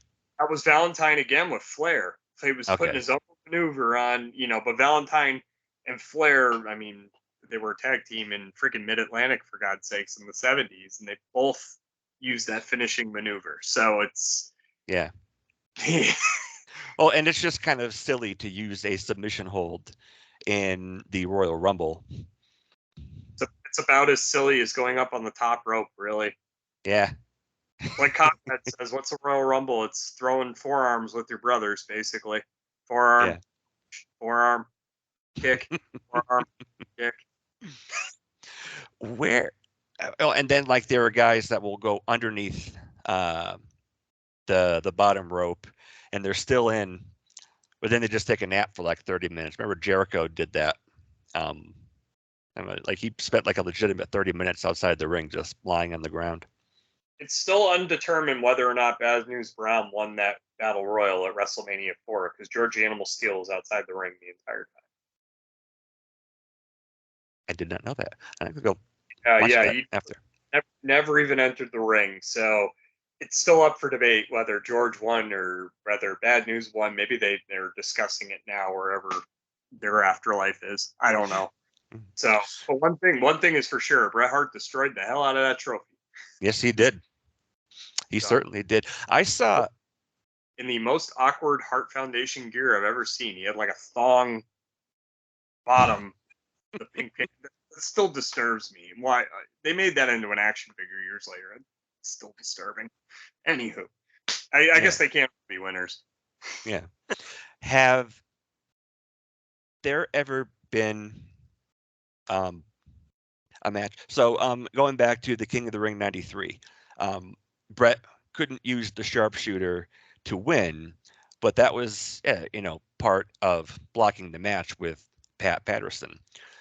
What are some of the kayfabe or in-ring examples where somebody was banned from using their uh, finishing maneuver? Well, you cited it earlier. Luger with the forearm thing was a big deal there because, and everybody knew he got in that motorcycle accident, so it wasn't like it was fake. Yeah, So yeah, and legit Lex Luger almost lost his arm as he documented in his book over that, and thankfully he had the best uh, micro surgeon to fix it. So yeah. but yeah, they had that, and then they would ban like I remember the sleeper being banned a lot for some reason, like because of the choke implications. Yeah. Look at okay, so remember Zeus? Yeah. All he ever did was choke in his match. Like his whole match could have been banned, really. Nails too. Yeah. How come he got away with it? Literally, those two guys, they were choking people in the match, legit choking people. And they still, what the hell? Yeah. So Um, what? I remember them banning like objects more than banning like, for example, Jake's snake being taken away a couple different times, going back to Jake or, Yeah. um, uh, you know, not so much. Well, no, bulldogs didn't. The bulldog did not get banned. Bobby Heenan apparently kidnapped it. So, um, That's phenomenal. Um, yeah. Starting to kind of wrap up. What aside from Owen and Austin at SummerSlam, are there any other notable instances where a finishing maneuver uh, did not end up going the way it did, and it ended up really hurting or really damaging one of the guys with their health? Well, almost a career killer if he didn't retire. Really, The most recent incident being the Crown Jewel pay-per-view with Goldberg and Undertaker, where Goldberg was trying to get him up for the spear, or no, sorry, the jackhammer, and ended up almost, really, it ended up being almost being worse than what it was, right? Yeah. So, yeah, that in most recent times, I can that comes to mind. Also, a weird one that comes to mind was I remember Vince McMahon, note coming down into the company that they banned the leg slap there, the thigh slap, right? Yeah. Because too many guys and girls were using super kicks. And AEW is poking a lot of fun at them for that. well, I always thought it was a bit ridiculous anyway, going back to the 2000s, because again, I'm a s- I like the old school psychology where a finishing maneuver was a finishing maneuver, and Shawn Michaels' sweet chin music was it because he can execute that super kick so good. And in all fairness, he stole that from Chris Adams. He cited that in his book. Chris Adams used to use the super kick as his finish also, but he was not the athlete that Shawn Michaels was in the execution. So, and a lot of that actually, Scott Hall was the one who told him, "Hey, that's the best thing you got. You should probably use that as a finish." Because before that, he was using a side suplex as a finish, which Sean was, was? yes, he was. It was like almost like an underneath side suplex. But yeah, he was using a side suplex as a finish beforehand, and yeah, so and it was Razor Ramon, Scott Hall telling him, "Hey, that's the best move you got. You should probably think about using that and embellishing that a little bit." So, Well, and thinking of Razor Ramon too, in their ladder match at WrestleMania 10, you can see what I think is like a proto Sweet Chin music, where he nails Razor with it, and the crowd kind of gasps, and Razor falls down. Um, I don't think that he wasn't using the super kick as his finisher then, right? no, not on a regular basis. No, it was kind of like just floating around. Um, Razor very much used the Razor's Edge, which that was a great variation on the power bomb, basically just an Yeah. overhead. And then Conan later used it. He did an overhead, but he would throw him in WCW, like Mhm. almost just launch him. And that was more. That wasn't even a finish. That was more like to get to his Tequila Sunrise, which is basically like a single leg Boston Crab. So Yeah. you had that.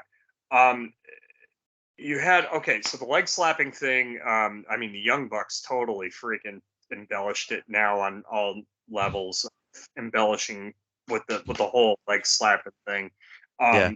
That was a horrible trend that started in the early 2000s on the indies. When Ring of Honor really started popping up and the indies started like really being revitalized again. TNA too, at one point, but a lot of guys were doing the leg slap thing, and it just got to be too much. Um, I It think was kind Vince. of taken away from the legitimacy of either the show or the match. Yeah, I mean, it made a great noise, but Finley said it best, where he goes, "Gosh, instead of having calloused ears, they're gonna have calloused thighs when they're done." True. So, All right. Um, what are some of your personal favorite finishing maneuvers and maybe the gentleman who used them? DDT for sure with Jake. I would have to say. Um, I always liked. I always liked the pump handle slam. I always liked too, which both Road Dogg used it and Test used it mainly, right? And they look great. Road Dogg would, of course, do his little variation on it and do it. And I always thought that was the one move he can execute really well. Then it got Yeah. to a point where it became too much. Or they would do like Mike Knox was a good example where you take and do the whole spinning the head into the canvas thing. That Yeah. was that became the first time I saw it. It was great. When I saw 20 other people do it, not so much. It lost me. But I always liked power bombs were always a big one for me. I was like, depending on the guy who did it. Usually, the taller the guy, the better the power bomb looked because you're going up this Yeah. many feet in the air and you're crashing down. Sometimes there was no safe landing with that. So I always like the power bomb, regardless whether Sid did it, whether Vader did it, whether whoever did it. Yeah. Razor with his Razor's Edge. Well, that was more with style. Like the Razor's Edge had a style to it because arms spread, Yeah. crucifixion style almost, and then you know. Um, The last ride I thought was a the wedgie good bomb, looking finisher. the wedgie Huh? bomb. Yes, I, yeah, I always liked that. That was a cool variation on because he didn't do the tombstone all the time at that point, and that was part of his character change. Undertaker's was. So I like the last ride a lot for that time period. And I've always often said that he had his best matches as the badass character, in my Yeah. opinion. Like he was just killing it on SmackDown with everybody. So the problem was all the fans were starting to go away, so nobody saw those matches. But thankfully they're documented. Yeah. Um, what are some of are there any finishing maneuvers that you kind of uh, like for me, um, the attitude adjustment, the FU previously, and Cena's little submission that is never fully applied. Like those finishers always kind of strain uh, uh, my suspension of disbelief. There, it's like this is just not working. Are there any particular holds or wrestlers who use things like that you uh, just can't really get behind? Well, like I said, the Mike Knox move where you take the head and kind of. I like. Okay, so I know that Jeff Jarrett basically does a version of well, the stroke is basically like the Miz does the version of his finishing move there. The what is it? What does Miz call that show crushing finale? Right, Skull crushing finale. show crushing finale. Yeah, Yeah. my apologies. So it's the same move, but honestly, I always thought Miz applied it better for some reason, and like Jeff's kind of looked a little more exaggerated, but Miz had a good slam to it. Um, I always like the what was it? I always hated well, not hated, but I always didn't like okay, so going back to Big Show, why does every big man need a choke slam in their repertoire? You don't need it all the time. Like I've Yeah. never that psychology of every big man needs to choke slam, like because I feel like they have more to offer than just a choke slam. Yeah. I cool, but I don't like. To me, the best choke slam was always Scott Hall's because he very similar to Jake's clothesline. It was real quick choke slam. You know what I mean? Yeah. And So because Scott Hall was big, but he wasn't an ogre like Big Show or Kane. So his style in that really uh, made it kind of a more unique move for him. again, I think in a general sense, I just never liked the fact that they can do like 100 different things that look like a finish, and none of them be finishes. And then all of a sudden, like it's the psychology that ECW, maybe ECW started it. Maybe they're to blame. I'm just thinking about it now. I'm just getting a revelation because here they are doing all this bullshit right in the match, getting all their shit in. I mean, like everything. And then they beat somebody with a schoolboy.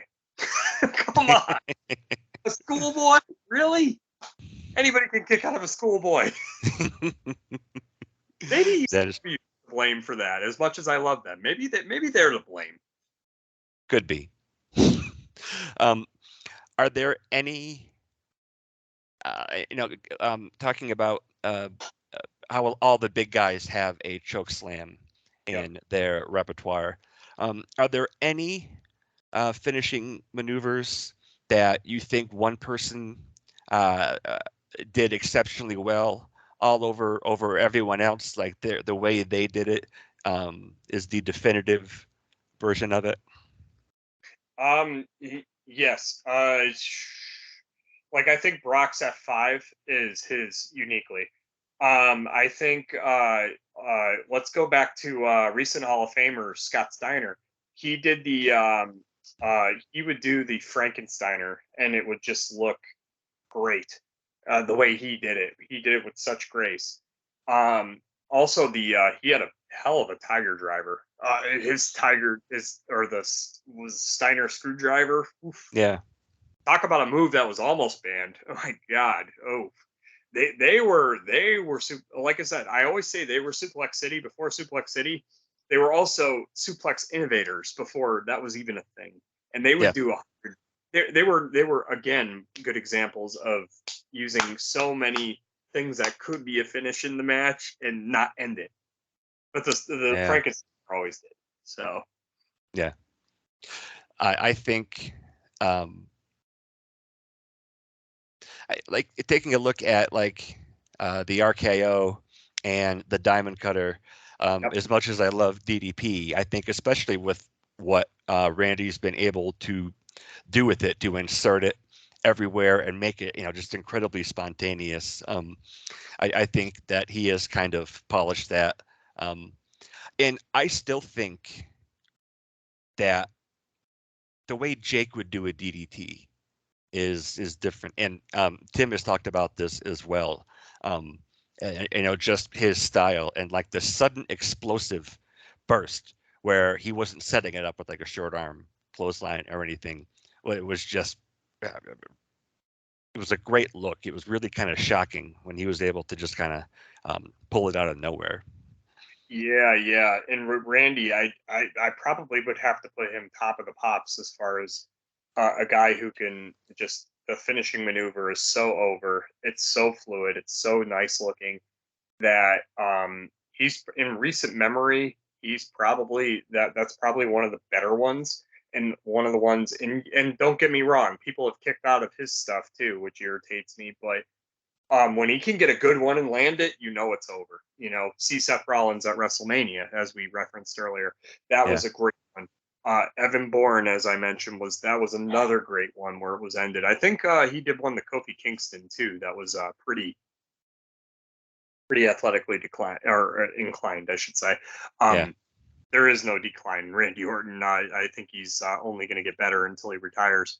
So Um, Thinking of like more modern day guys, you take a look at Mexico and Japan for a lot of innovation, well, a lot of influence on wrestling here in America.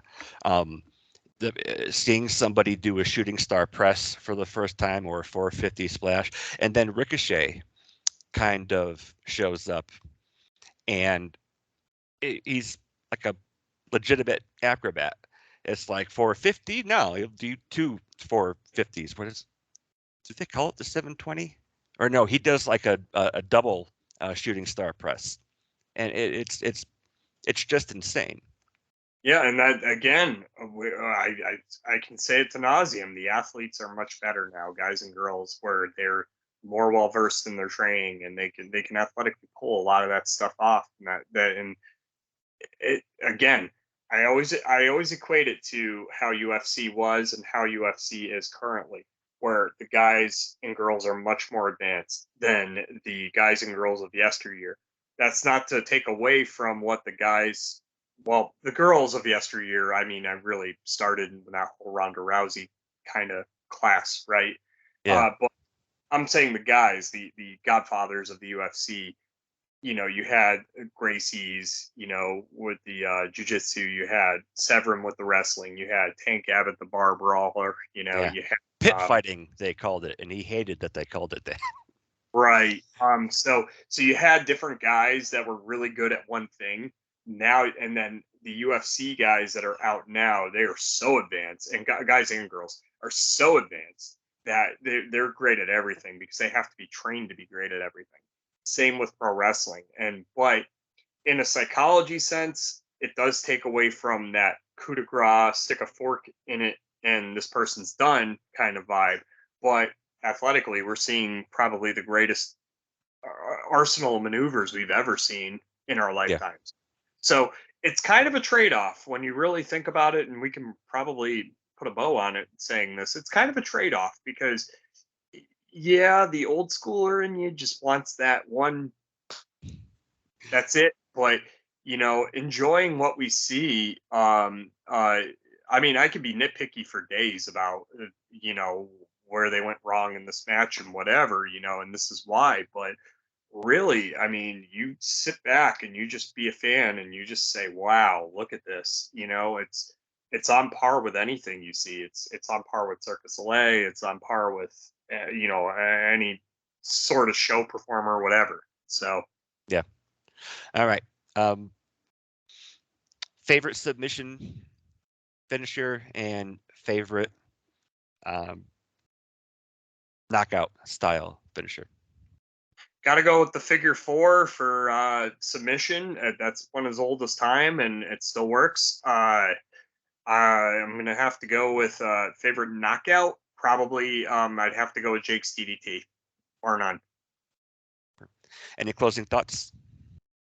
I think I said it all just in that previous sentence. Yeah. As far as the guys and the girls today, some of the best athletes you'll ever see in pro wrestling are going today. And don't get it twisted.